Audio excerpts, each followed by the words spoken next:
हाय जय जगन्नाथ। आज गोटे मिनी ब्लॉग को आपण मानकु स्वागत।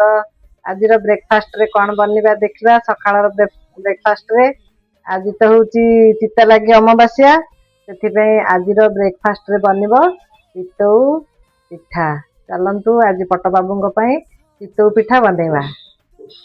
चितऊ पिठार बैटर तो रेडी हो जाए। बिरी चाउल नड़िया अल्प टिके बिरी माने अल्प टिके बिरी पकईची बिरी पकईकी बैटर टा काली रात बाटी रखी दी। एबे प्रस्तुत करवा चितऊ पिठा। चलतु मुझे लुण सब पकेबी रेडी कर गैस ऑन करदे। गैस ऑन कर सारा पर कड़े बसवा।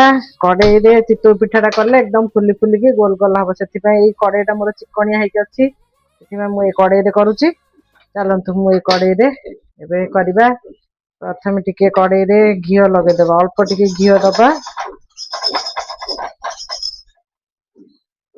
घी तेल जोटा दे पारे मु आज भल ये करुच्ची से घी कर। तापर आम टे कड़े गरम हो गला टे पानी छींची दबा। बैटर तरकारीटा हो जाए मोटा है पतलार बैटर हम।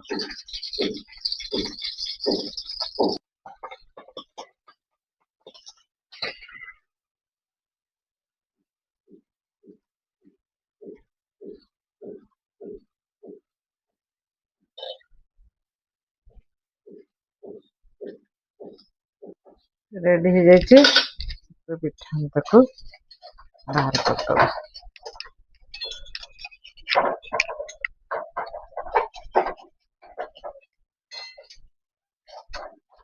देखो केते सुंदर चितऊ पिठा हो जाए। आम टे चीनी पकईदबा।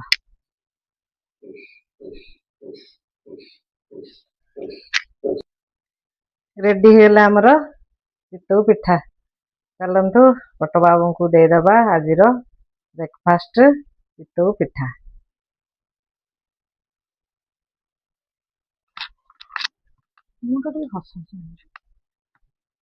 पट बाबूर आज ब्रेकफास्ट हूँ कौन कह चूड़ा चितऊ। चूड़ा चितऊ ना नड़िया चितऊ। चूड़ा चितऊ अमावास्या चूड़ा चितऊ टे कह नड़िया चितऊ। जय जय।